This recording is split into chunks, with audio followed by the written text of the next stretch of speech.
Hi everybody, and welcome back to Every Stitch Counts.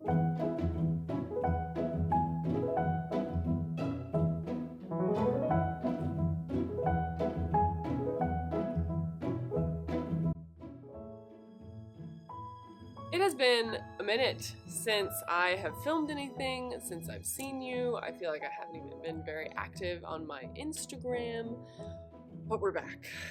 Some of you may have known, I can't remember if I said anything the last time or if any of you follow me on Instagram, but I have been out and about in the world for the past like 3 weeks. I took a little road trip to Wyoming, Montana, Colorado, and was just all over the place.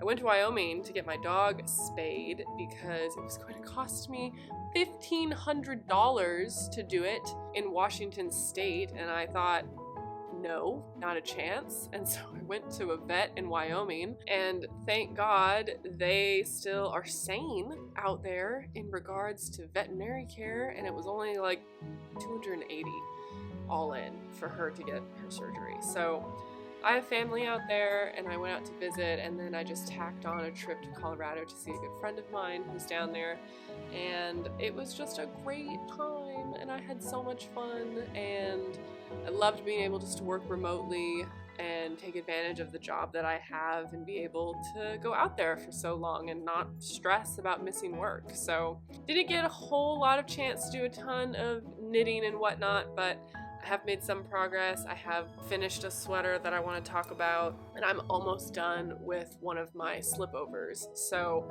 still like chugging along, still making progress, stitch by stitch. With that, we'll get right into it. Before that though, I guess I'll talk about what I'm wearing. I'll link it all in the description box below, the names of everything, but I am wearing a much loved summer tank top that my mom made for me out of, I believe, silk and cotton, like a silk and cotton blend. I don't know that either of us will remember the name of the yarn, but I certainly will link the pattern below for it. It fits great. It doesn't stretch in the straps at all, which I really like, and I think it's just very flattering. This color is not one that I wear often, but when I do, I'm always reminded that I actually really like it. So let's just get right into it with the first thing I've finished. Second thing I've finished this year. So I keep saying the first and only finished object that I have to talk about is my cloud sweater. So this is a Petite knit pattern. It's one of her newer patterns, I believe. I don't know when it was released, but I think it was end of last year that it came out. And of course, as it is with every Petite knit pattern that she releases, I was seeing this everywhere. It was all over my Instagram. It was all over my For You page. It was everywhere. I couldn't get away from it. I think there's just something about the way Petite knits patterns are marketed and the photos that she takes. She herself, I mean, let's be honest, is just stunning and gorgeous, and this teeny tiny cute little blonde woman. So how could you not want to look like her? But she just styles her knitwear so well. And I think that that's why I fell so in love with this sweater when I first saw it, was how she styled it. She was wearing like these really beautiful dark blue jeans. Her version was this orangey, peachy, champagne kind of color. And then her hair had this like beautiful floral ribbon rose claw clip thing in it. She just looked so beautiful, and the sweater looked really good too. And so I think I just fell in love with it then. I was kind of at a loss for what to do with this yarn. So this was made out of 2 different yarns held together. One is a Jill Draper yarn, the Kingston base, in like a green mossy color. And then the other one is a Surrey alpaca yarn, which is from the Lamb Kid. So give you some quick like pattern specs that I did for this. I made the 3rd size. I did no modifications to this at all, except for the bottom.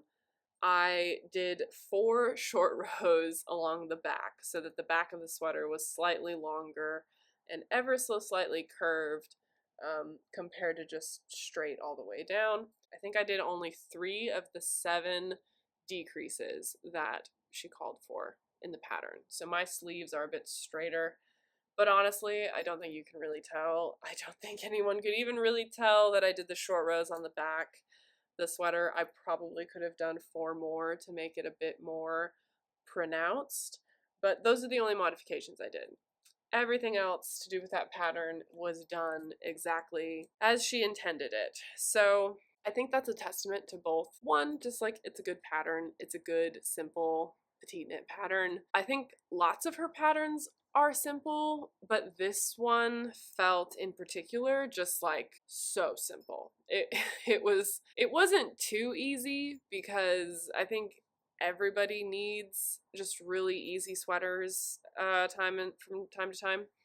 And this definitely was that. Like, I could just kind of knit this blindly. Like, I didn't have to look at the pattern. It was pretty intuitive what I needed to be doing, what I needed to do next. And I find that while I don't always like to be making petite knit patterns, because I just think they're a bit, like, they're everywhere, it is always nice when I do, because it's nice to have just like a mindless project.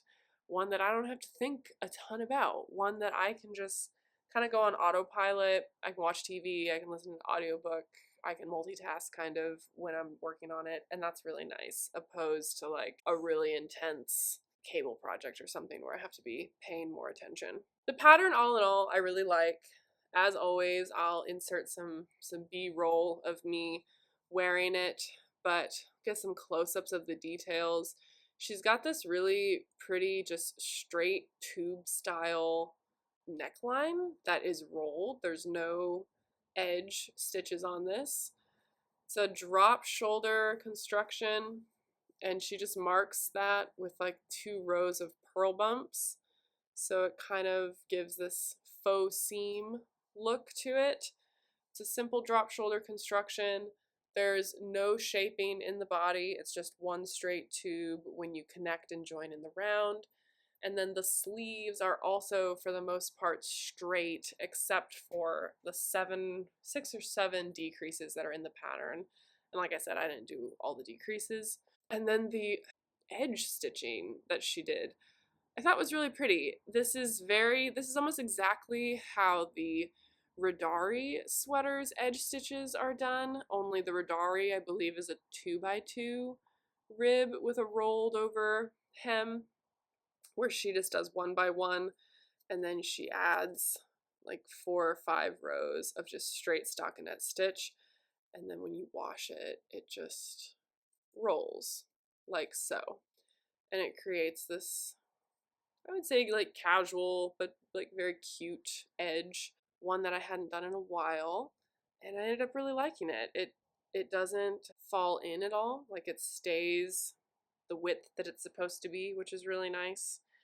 And all in all, like fit wise, pattern wise, I don't have a ton to say, because it was such a straightforward pattern. It fits me well. It was very, very easy, and I would recommend it. Like, if you want an easy pattern, if you want pretty simple, timeless knit to add to your collection, this is a great one to use. I am a bit torn if I should have made this sweater a bit longer.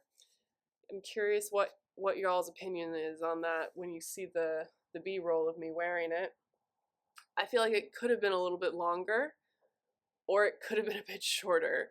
I know I originally like pulled this sweater out when I had finished the body the first time to make it longer, and I thought I did make it longer, but I guess I didn't do as much as I thought I did. So I will lose sleep over that for a while and then probably forget about it, but I like it a lot.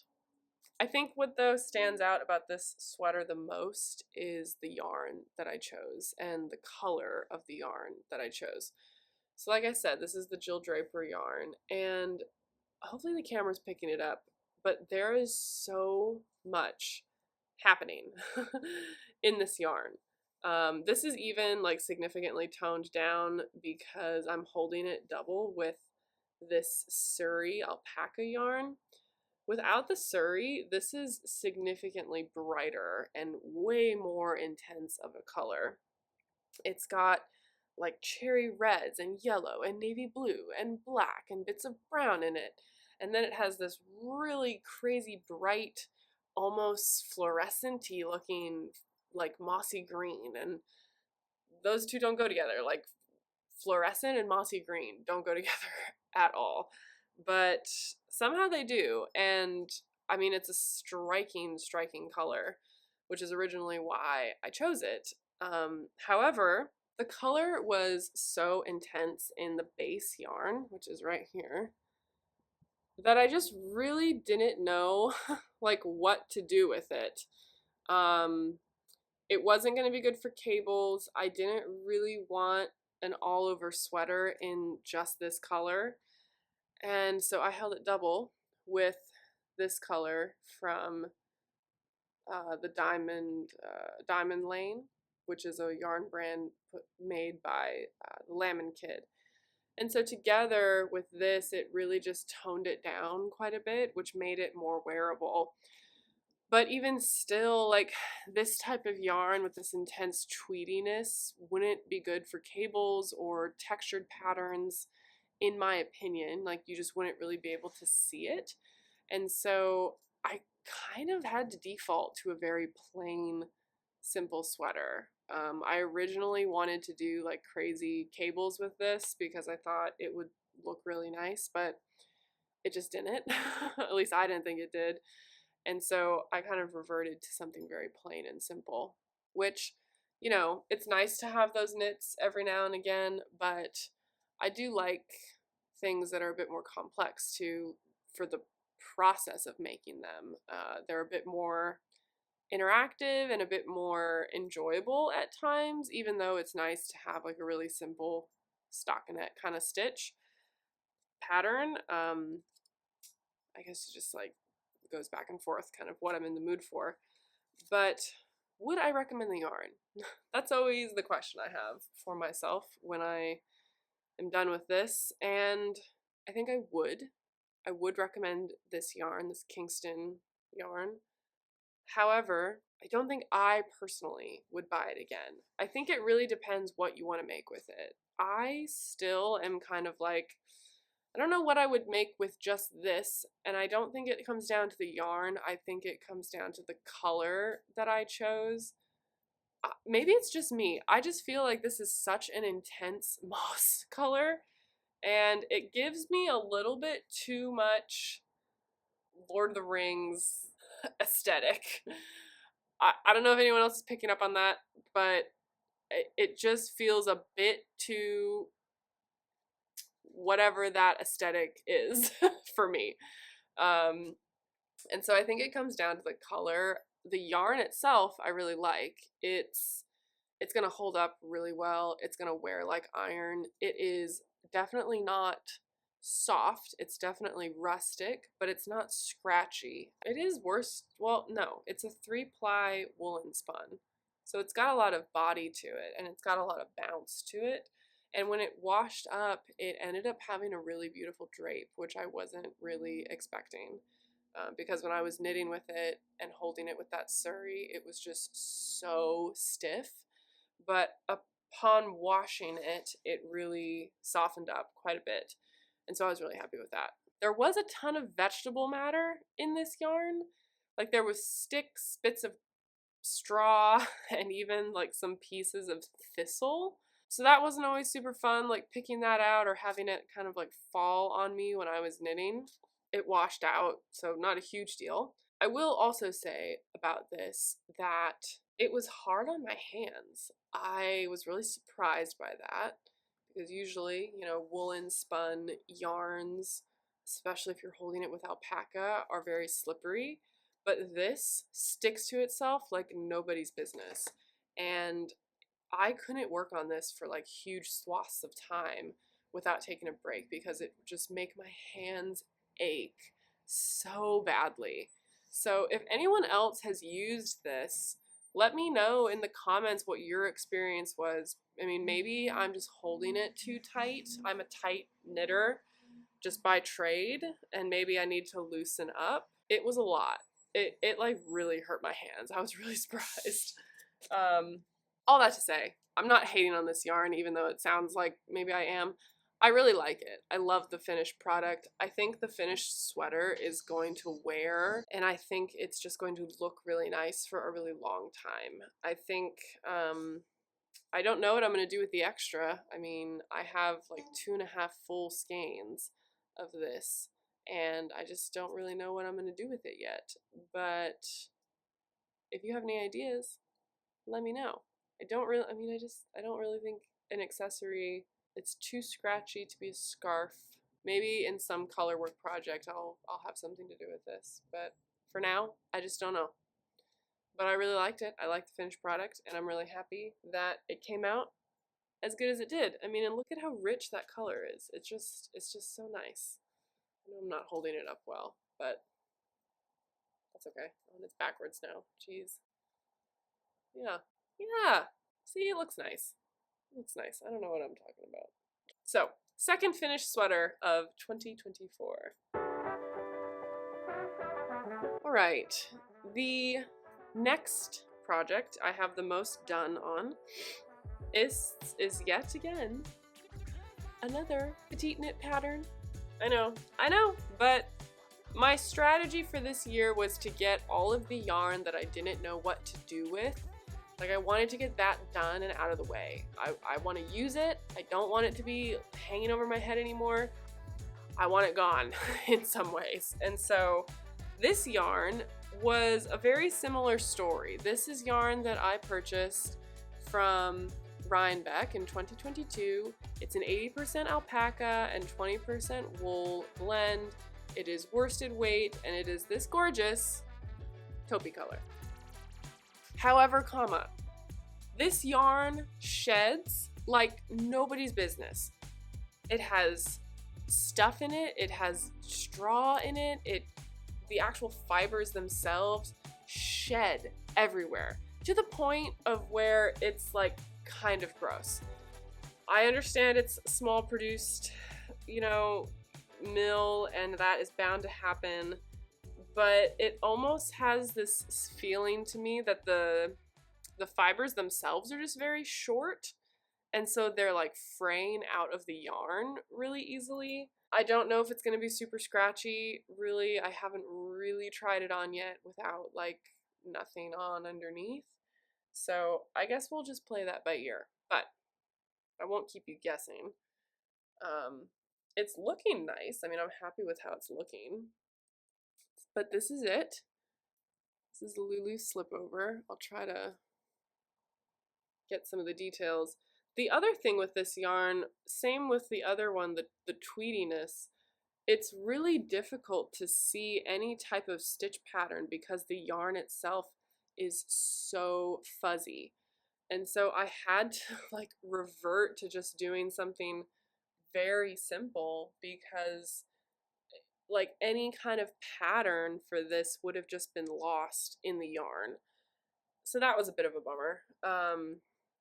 But I think the Lulu Slipover is a really nice application for the yarn. I just need to finish it. I've kind of been like being all finicky about it, and it's hard to judge the sizing because of how it's knit. So if you can see, it's kind of knit like the Amy Slipover, for those of you who have made that. You start, you knit the back panel first, and then you pick up along the shoulders, and then you knit over the top, join in the front when you're done with the neck shaping, and then you knit down the front. And then after the armhole edging is done on both sides, which you make in the flat, you're then going to pick up these edges. I guess it would be better to show you this one.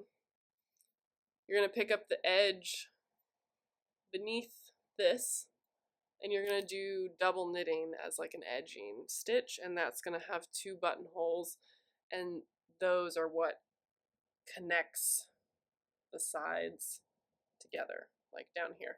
It has a little mock neck. You could easily not do a mock neck and just do a turtleneck or a shorter neck. I'm a fan of a mock neck, so I kept it. But same thing with this. I'm kind of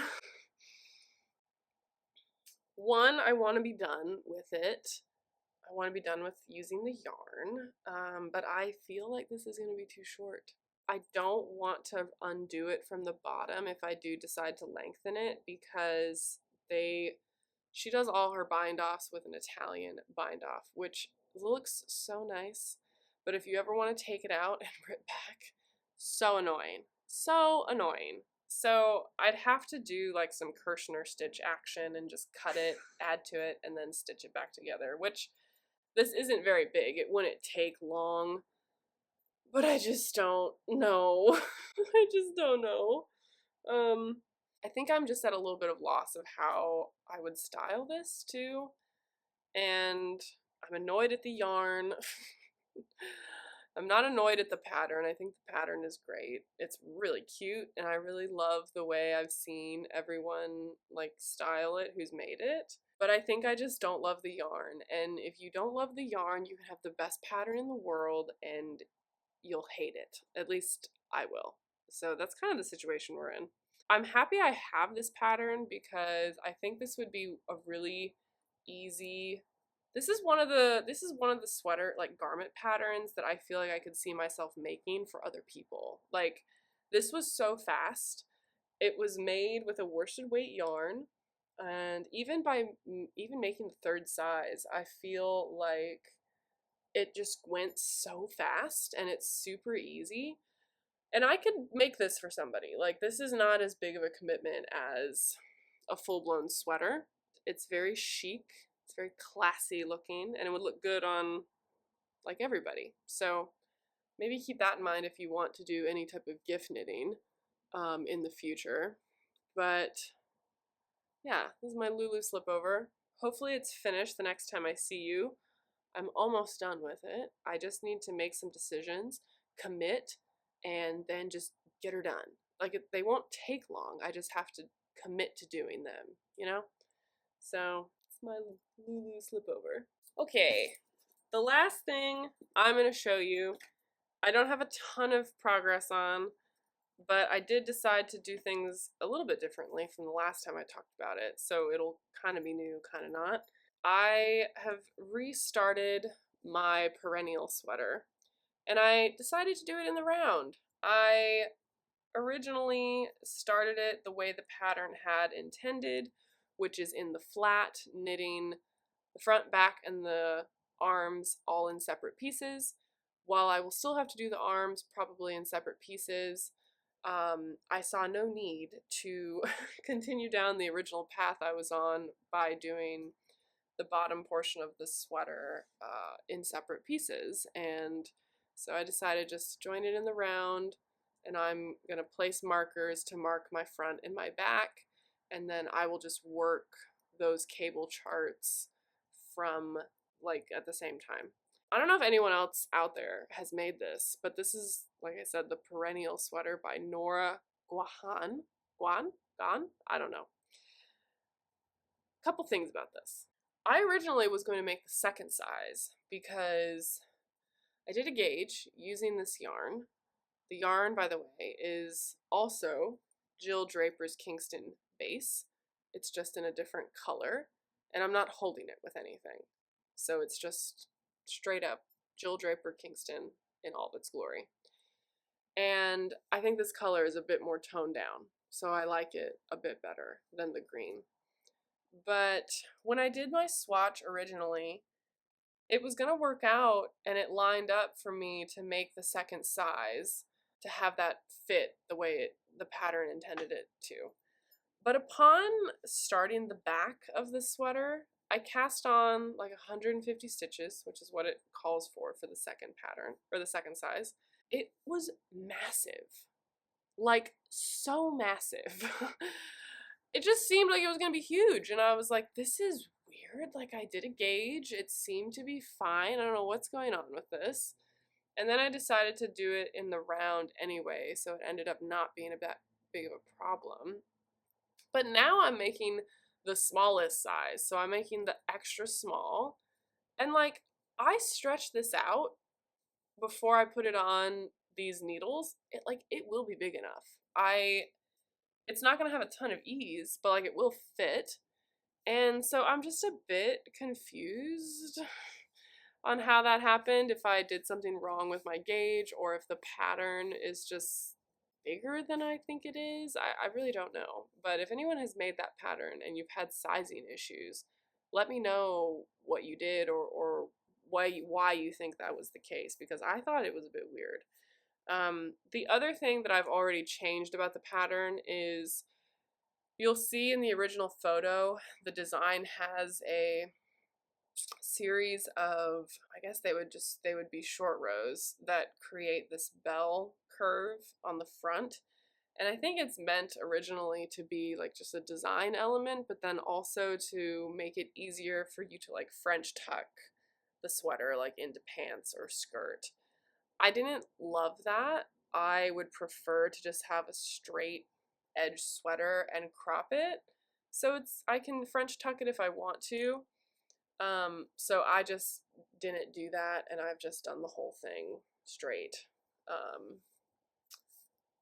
So there's no curve there. I should have enough yarn. I'm kind of right on the edge, but I think now that I'm making the extra small, I definitely should have enough yarn.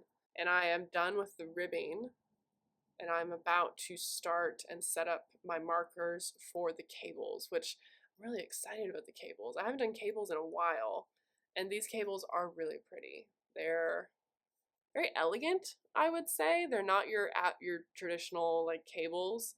I feel like Nora's patterns, she's kind of known for her cables, I think, and she's known for very unique, intricate designs, some of which are just so pretty, and I just haven't had the gumption to make them yet. But someday, with all the spare time I have. I think, folks, it's gonna be a bit of a shorter one today. That's all I wanted to talk to you about. I have done really well so far. It's April in 2024, and I've done really well with not purchasing yarn. I think I've purchased close to no yarn. I've just been using what I have, working through some things, and honestly, it's been so nice. I haven't been sidetracked with like what to do with all this new yarn that I'm purchasing. I'm kind of just getting to enjoy the projects that I have and look forward to some of the things that I talked about in my goals video. And it's just been really nice to not, I don't know, be stressing about things that I should make with yarn that I just bought when like I already have yarn that I need to use, and then vice versa, like not stressing about the expense of purchasing yarn so often. I don't think I ever was a big purchaser of yarn. I mean, I definitely purchased it, and I have accumulated a fair bit of it, but I definitely don't make a hobby out of purchasing the yarn. At least I try not to. And that has just been so nice. And so I would definitely encourage some of you, maybe it doesn't have to be your whole stash. I think that can be just too overwhelming, but would encourage you to maybe pick out like 1 or 2 projects that you're going to use stash yarn for this year, because it's just really satisfying. And it really, I don't know, is almost relieving and like stress relieving to do that, and to feel like you're not over consuming, but rather just using what you have. And it's definitely something that I want to do more of and be a bit more intentional about what I purchase and why I'm purchasing it. Yeah, that's pretty much it. I don't know what else I want to talk about. I don't think I need to talk about anything else. I'm heading out of town again in like 2 weeks. I'm going to the East Coast for 2 weeks to visit my best friend and her family and kids. So I'll be, locked up doing that for a bit. But I wanted to get this out for you guys, say hello, and that I will see you all soon. I'm feeling like real good this spring. I am happy. My job is going really well. I'm loving just kind of doing my thing. I got my main girl here, right? My main girl. I got my main girl. Hi. we hang out all the time, and it's finally getting warm here in Seattle. It's like a definite spring day. The sun is shining and things are just kind of puttering along. So I hope that you're all getting to enjoy life in the springtime and your projects, your people and your creatures as well, because they really do just make life so much sweeter. So I'll see you all soon, and I will be just chugging along. I don't know what else to say. I never know how to end these videos, but stay classy. Bye.